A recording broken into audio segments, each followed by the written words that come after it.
বরিশালে, কুমিল্লাতে, চট্টগ্রামে, ইভেন শাহবাগে আজকে পুলিশের সাজোয়া গান দিয়ে আমার দেশের তরুণ তরুণী শিক্ষার্থীদের উপরে গুলিবর্ষণ করা হচ্ছে, লাঠিচার্জ করা হচ্ছে।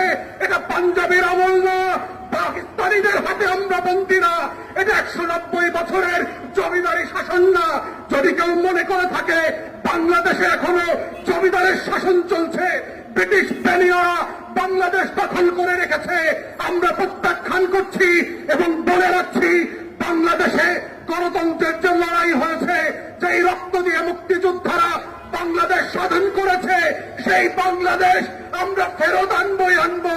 কোটা থাকবে না, ইদার শেখ পরিবার হাসিনা থাকবে, না হয় বাংলাদেশের 20 কোটি মানুষ থাকবে, কোটা থাকতে পারবে না, কোনোভাবে সম্ভব না।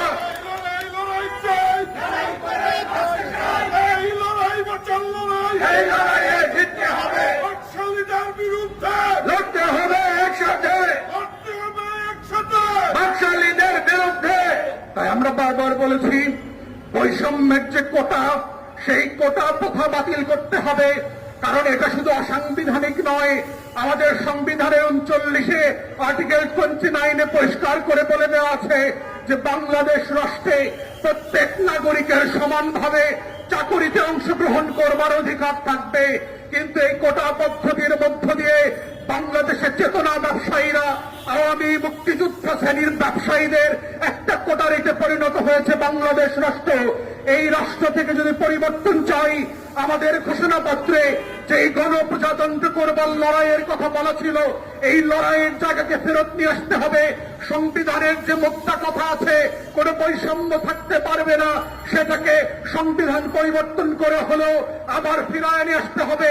দেশে কোনো কোটা থাকবে না, শুধুমাত্র পাহাড়ি থেকে পিছিয়ে পড়া জনগোষ্ঠী আর প্রতিবন্ধীদের জন্য সর্বোচ্চ 5% কোটা থাকতে পারে। এর বাইরে কোনো আওয়ামী চেতনাবাসদের জন্য কোনো কোটা থাকবে না। নারী জেলা কোটার কোনো প্রয়োজন নাই। বাংলাদেশে মেধার ভিত্তিতে রাষ্ট্র পরিচালিত হইতে হবে, এটাই আমাদের স্বাধীনতার অঙ্গীকার ছিল। এই লড়াই চলছে এবং চলবে, কারণ কোটার যে লড়াই, এটাই আমাদের গণতন্ত্র এবং প্রজাতন্ত্র গড়বার লড়াই। এটাই হচ্ছে বৈষম্যের বাহিরে এসে গণপ্রজাতন্ত্র সাম্যবাদী রাষ্ট্র করবার লড়াই। ইগালিটেরিয়ান প্রিন্সিপালের উপরে ভিত্তি করে, সেই ফ্রিডম অ্যান্ড লিবার্টির প্রিন্সিপালকে ভিত্তি করে বাংলাদেশ রাষ্ট্র স্বাধীন হয়েছিল। আমরা সেই রাষ্ট্র ফেরত পেতে চাই। তাই দেশবাসীকে অনুরোধ করব, লড়াই করেন। দেশের যে প্রান্তে যেভাবে আছেন, মাঠে নামেন। এই রাষ্ট্র আপনার, এই রাষ্ট্র রিক্সাওয়ালার, সিএনজিওয়ালার, মেঠে মজুর, কৃষকের, পোশাক শিল্প শ্রমিকদের, এই রাষ্ট্র 20 কোটি মানুষের। আওয়ামী লীগ আর শেখ পরিবারকে এই রাষ্ট্র ছাত্রওয়ালা দলিল করে লিখে দেওয়া হয় নাই, কখনো দেওয়া হবে না।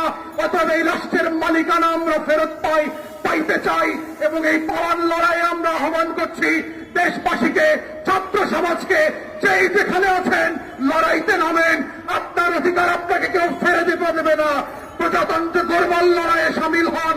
বাংলাদেশের স্বাধীনতা, সার্বভৌমত্ব, জাতীয় স্বার্থ রক্ষা করবার যে লড়াই, এটাই হচ্ছে আপনার নাগরিক লড়াই।